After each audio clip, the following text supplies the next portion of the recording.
Bonjour à tous, ici Kentra, en direct de Pattaya, l'actu Thaï comme vous ne l'avez jamais vu et jamais perçu. Alors, il fait du stop en Thaïlande et se retrouve dans un fourgon de l'immigration. Oui, oui, un fourgon de l'immigration. Alors, c'est sur le site Toute la Thaïlande que je vous fais cette petite actu. Je les remercie parce qu'ils font de super bons articles. Donc là, vous voyez cet homme-là qui est tout souriant, va moins sourire dans quelques instants puisqu'il faisait de l'autostop. Donc, il est connu pour faire des vidéos où il fait de l'autostop. Et d'un coup, le type se retrouve donc enfermé dans un fourgon d'immigration. Alors je lis. Un touriste qui faisait de l'autostop en Thaïlande a fini par être pris par des agents de l'immigration dans un fourgon carcéral. Le voyageur, identifié comme Sam Pilkington, qui faisait du stop entre le Royaume-Uni et l'Australie, a expliqué qu'il avait simplement fait signe au premier véhicule qui passait. Un fourgon carcéral appartenant au bureau de l'immigration s'est ensuite arrêté et les agents lui ont proposé de le conduire. Il s'est donc retrouvé enfermé dans la cage réservée aux prisonniers pendant toute la durée du trajet et a déclaré: Ils m'ont laissé sortir, mais seulement après avoir vérifié mon passeport et mon visa. Voilà, donc effectivement, au début, on peut se dire soit il se fait enfermer parce que l'autostop c'est vu comme du vagabondage. Vous savez, par exemple, en France, le vagabondage est interdit. Donc ça peut se comprendre qu'un type qui a pas de logement et qui traîne un peu partout pourrait se faire embêter par la police. Or là, j'ai plus l'impression effectivement que ils ont plus fait ça pour le délire, style bon bah voilà, tu veux qu'on te conduise, y a pas de souci. Et c'est pour vous montrer à quel point la Thaïlande, c'est quand même dingue, quoi. En France, jamais un type qui conduit un camion carcéral, enfin un bus carcéral, te fera monter pour l'autostop. Mais jamais de la vie. Déjà, les travailleurs tout court, les Français tout court ne te feront jamais monter dans leur voiture. Bon, bien que l'autostop, en France, il y a quand même une grosse communauté autostop. Mais bon, c'est quand même, c'est pas sans risque en plus. Alors qu'en Thaïlande, c'est à la deux doigts de se dire, limite, même les flics, il n'y a pas de souci, ils t'emmènent, quoi. Donc c'est quand même dingue. Par contre, il est dit, voilà, l'expérience aurait été bien moins comique s'il avait été en dépassement de visa. Ah bah oui. Parce que là, les amis, vous imaginez bien que le type, bon, il l'emmène, etc., mais il n'est pas dupe. Le type de l'immigration thaï, il n'est pas dupe. Il se dit, bon voilà, on va quand même vérifier ton visa hein, pour voir si tu es en règle. Parce que c'est sûr que c'est quand même bizarre. Souvent que les étrangers qui viennent en Thaïlande, ils ont quand même des thunes. Enfin, je veux dire, ils prennent des taxis. Ils se font pas la vie dure en faisant de l'autostop. Parce que l'autostop, c'est quand même une certaine dureté, quoi. Il faut savoir marcher avec le pouce en l'air comme ça toute la journée. Des fois, tu peux ne pas te faire prendre de la journée, hein. Et l'inversement, tu peux te faire prendre dans des voitures tout le temps. Enfin, te faire prendre dans les voitures, c'est bizarre le terme, mais bon. Voilà, donc l'expérience aurait été bien moins comique s'il avait été en dépassement de visa, ça c'est sûr. Donc là, il a partagé la vidéo de son aventure, donc on va se regarder ça, parce que bah, ça a l'air comme marrant.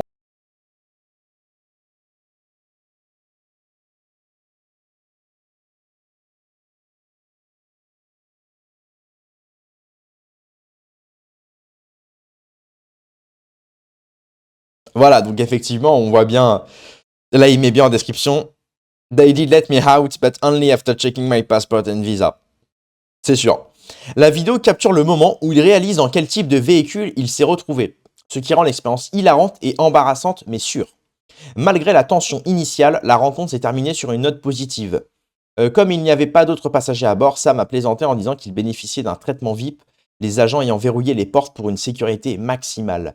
Oui, puis peut-être qu'il a demandé aussi, peut-être que ça se trouve, il pouvait monter devant, mais il a demandé au type, ah bah est-ce que je peux monter derrière, parce que votre véhicule il est marrant, etc. Bon, voilà. Mais c'est vraiment pour vous montrer la bonté du peuple thaï, quoi. C'est vraiment ça. Alors évidemment, le titre est un peu aguicheur parce qu'on se dit le type, il fait de l'autostop et il se retrouve d'un coup arrêté.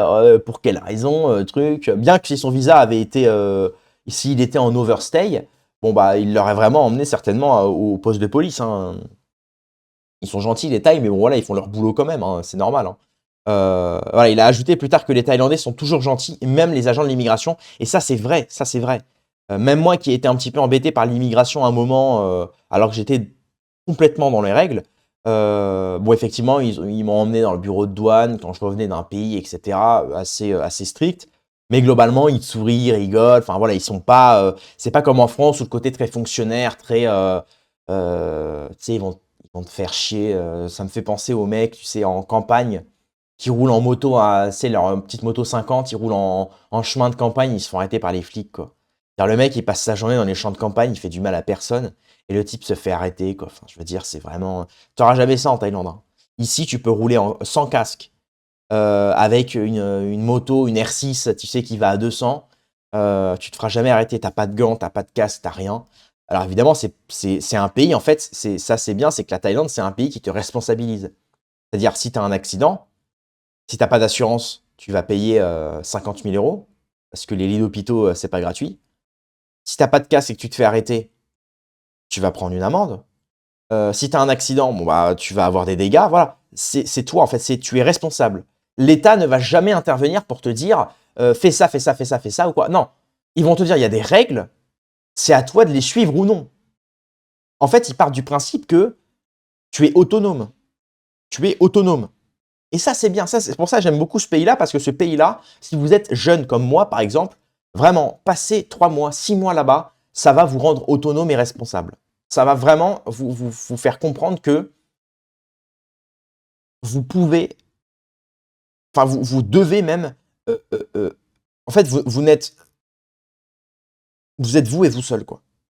C'est vraiment cette phrase-là, tu sais, nous sommes nés poussière, on repartira poussière. Et c'est vrai. Et finalement, dans la vie, vous savez, en France, on est beaucoup aidé sur plein de points. Pas forcément sur les aides même sociales ou quoi que ce soit, sur tous les aspects. Sur le côté administratif, on peut se faire aider. À l'école, on se fait énormément aider. Dans tous les domaines, on se fait énormément aider. Et d'ailleurs, on est un pays où on aide énormément. C'est pas pour rien que notre cinéma, le cinéma français, il est majoritairement représenté par du cinéma social. C'est parce qu'on est un peuple très social. On est très social, on adore aider, on adore, bon, voilà. On est les pays de l'aide, hein, l'abbé Pierre, Sœur Emmanuel, enfin voilà, j'en passe. Alors qu'en Thaïlande, c'est pas la même chose. Et dans la plupart des pays d'Asie, c'est pas la même chose. C'est les pays dans lesquels, oui, tu pourras bénéficier d'aide si besoin, mais tu es quand même grandement voué à toi-même. C'est ça, c'est que tu es voué à toi-même. Ça, il faut bien se rendre compte de ça. Même pour ceux qui veulent venir, par exemple, pour la boxe, il faut pas croire que votre coach il va vous dire tout ce que vous devez faire et que ça va faire de vous un champion. En Thaïlande, attention, en Thaïlande, c'est à toi de venir aux entraînements. Si tu es en retard à l'entraînement, le coach, il va pas t'engueuler, hein. Il s'en fout, hein. Tant que tu payes, lui, il est content. Il fera pas de toi un champion. Il va t'entraîner, il va te tenir les PAO, il va venir dans ton coin le jour où tu combats, et c'est tout. C'est à toi, par contre, de te démerder pour améliorer tes techniques, pour être assidu à l'entraînement, pour écouter, pour être discipliné, etc., etc.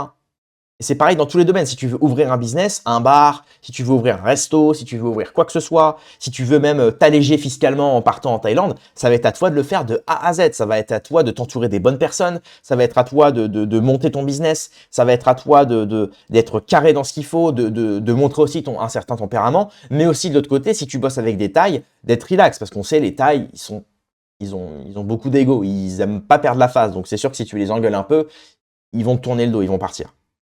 Voilà. C'est vraiment toute la mentalité de la Thaïlande. Donc pour résumer, vraiment, la Thaïlande, c'est le pays de l'autonomie. C'est un pays dans lequel si tu n'es pas autonome, tu vas galérer. C'est pas pour rien qu'ici, il n'y a pas d'aide. Il y a très peu d'aide. Je crois que si tu es handicapé, tu touches peut-être genre... une fille Thaï m'avait dit un truc comme 1000 bahts par semaine ou un truc comme ça. Enfin, c'est ridicule, quoi. C'est ridicule. Donc voilà, si t'as pas mis d'argent de côté, si t'as pas fait toi-même ta petite épargne, bah tu vas retrouver comme beaucoup de gens ici. Vous voyez sur le bord de la plage à Pattaya par exemple, on voit des gens qui ont plus de jambes, qui sont dans les sièges handicapés. Ils posent leur téléphone, ils chantent sur TikTok et ils chantent aussi dans la rue. Ils ont leur petit chapeau et ils récoltent des dons toute la journée sur TikTok et dans la rue avec leur chapeau. Et ils chantent toute la journée. Voilà. Tu vois, c'est le mec, il a plus de jambes. Il pourrait, en France, tranquille comme Cassius l'a dit, tu sais. Elle pourrait faire ses lives TikTok toute la journée en parlant de l'islam. Rien contre elle, hein, j'ai rien contre elle, hein, mais on voit deux différentes mentalités. T'as Cassius Lady qui, grâce à toutes les aides handicapées, a pu finalement se créer un business et faire sa critique de l'islam, un fonds de commerce.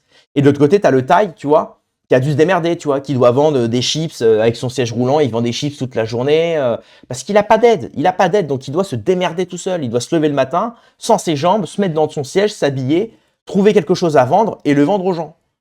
Ça, c'est une mentalité quand même. Bon, évidemment, c'est pas un modèle très souhaitable en réalité. Mais c'est pour vous dire à quel point ça vous pousse dans vos retranchements et ça vous sort de votre zone de confort.